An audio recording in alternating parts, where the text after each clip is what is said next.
Bismillahirrahmanirrahim. Assalamualaikum warahmatullahi wabarakatuh. Kembali lagi bersama saya Putri Rizky Maharani dengan NIM C1CN019079. Di video yang ke-14 ini saya akan menjelaskan materi mengenai fikih zakat. Selamat menyaksikan.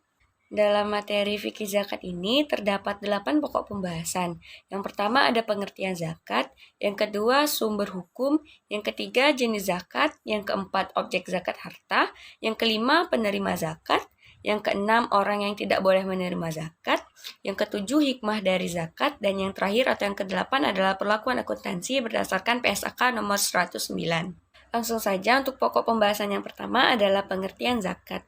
Zakat merupakan aktivitas memberikan harta tertentu yang diwajibkan oleh Allah Subhanahu wa Ta'ala dalam jumlah dan perhitungan tertentu untuk diserahkan kepada orang-orang yang berhak.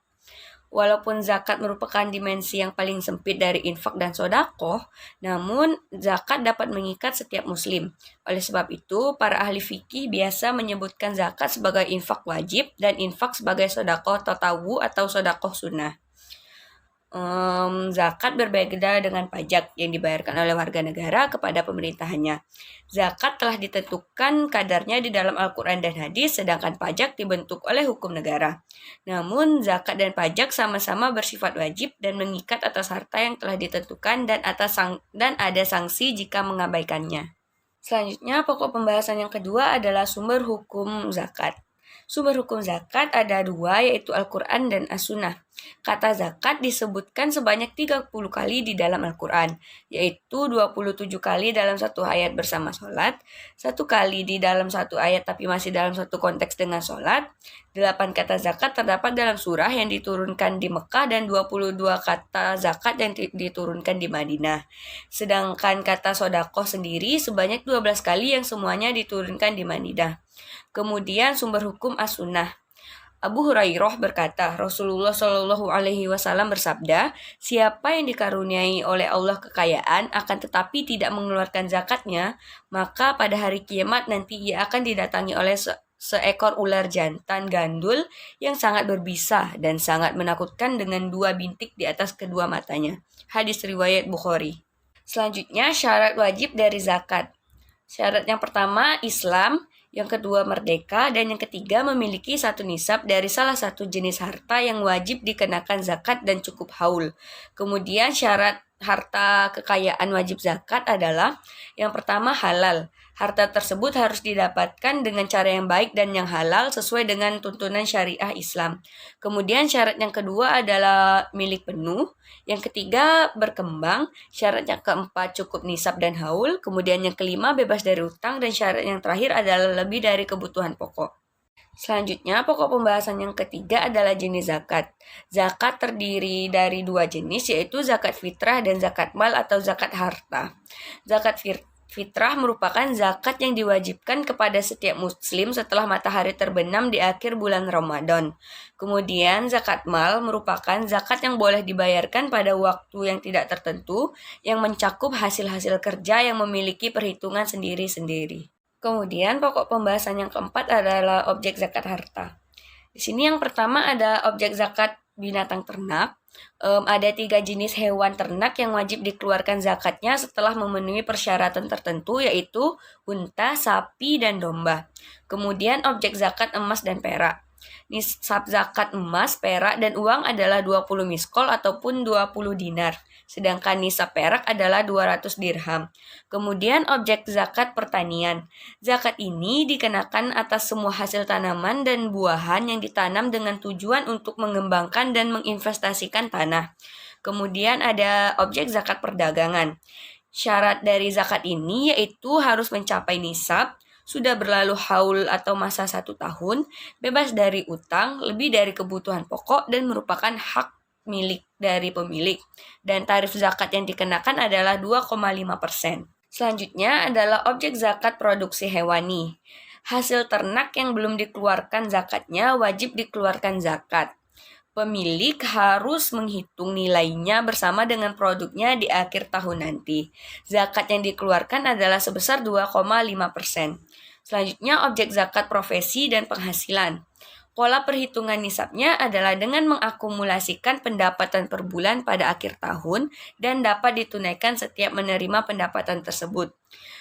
Selanjutnya adalah objek zakat atas uang. Zakat atas uang dikenakan untuk uang yang dimiliki baik dalam bentuk simpanan atau bentuk deposito dan tabungan ataupun hadiah. Dan yang terakhir adalah objek zakat harta perusahaan ataupun institusi. Nisab zakat adalah 85 gram emas dan cukup haul dengan besar zakat 2,5%. Apabila perusahaan menggunakan tahun Masehi, maka besar zakatnya adalah 2,575%. Selanjutnya adalah penerima zakat. Orang-orang yang berhak menerima zakat ada 8 golongan.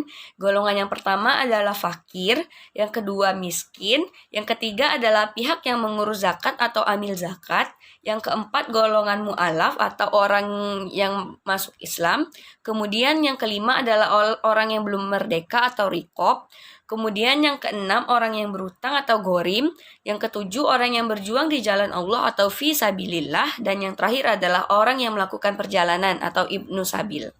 Selanjutnya adalah orang yang tidak boleh menerima zakat. Yang tidak boleh menerima zakat yang pertama adalah orang yang kuat yang mampu berusaha untuk mencukupi kebutuhannya. Dan jika penghasilannya tidak dapat mencukupi kebutuhan, maka dia boleh mengambil zakat. Kemudian yang kedua adalah orang kafir di bawah perlindungan negara Islam, kecuali jika orang tersebut dapat diharapkan untuk masuk Islam. Kemudian bapak ibu atau kakek nenek hingga ke atas, atau nenek ataupun anak-anak hingga ke bawah, atau istri dari orang yang mengeluarkan zakat, karena nafkah mereka di bawah tanggung jawabnya. Dan golongan yang tidak dapat menerima zakat yang terakhir adalah orang kaya. Selanjutnya, pokok pembahasan yang ketujuh adalah hikmah zakat. Di sini terdapat 7 hikmah zakat, yaitu yang pertama, zakat dapat menghindari kesenjangan sosial antara si kaya dan si miskin. Yang kedua, zakat merupakan pilar amal bersama antara si kaya dengan para mujahid dan da'i yang berjuang dan berdakwah dalam rangka meninggikan kalimat Allah Subhanahu wa Ta'ala. Yang ketiga, zakat dapat membersihkan dan mengkikis akhlak yang buruk. Yang keempat, zakat merupakan alat pembersih harta dan penjagaan dari ketamakan orang kikir. Dan yang kelima, zakat merupakan ungkapan rasa syukur atas nikmat yang Allah Subhanahu wa Ta'ala telah berikan. Dan kemudian zakat merupakan dukungan moral kepada orang yang baru masuk Islam. Dan hikmah yang terakhir adalah zakat dapat menambah pendapatan negara untuk proyek-proyek yang berguna bagi umat.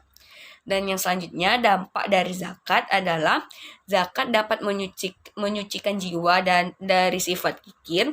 Kemudian zakat dapat mendidik, berinfak dan memberi.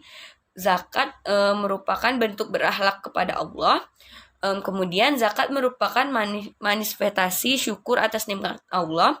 Yang kelima, zakat dapat mengobati hati dari cinta dunia. Yang keenam, zakat dapat mengembangkan kekayaan batin. Yang ketujuh, zakat dapat menarik rasa simpati ataupun cinta. Dan yang terakhir adalah zakat dapat mensucikan harta. Kemudian pokok pembahasan yang terakhir adalah perlakuan akuntansi berdasarkan PSAK nomor 109. PSAK nomor 109 ini merujuk kepada beberapa fatwa MUI, yaitu yang pertama, Fatwa MUI nomor 8/2011 tentang amil zakat. Yang kedua, Fatwa MUI nomor 13/2011 tentang hukum zakat atas harta haram. Yang ketiga, Fatwa MUI nomor 14/2011 tentang penyaluran harta zakat dalam bentuk aset kelolaan. Dan yang terakhir adalah Fatwa MUI nomor 15/2011 tentang penarikan, pemeliharaan, dan penyaluran harta zakat. Terima kasih, hanya itu yang dapat saya sampaikan dari materi yang terakhir ini. Saya akhiri, wassalamualaikum warahmatullahi wabarakatuh.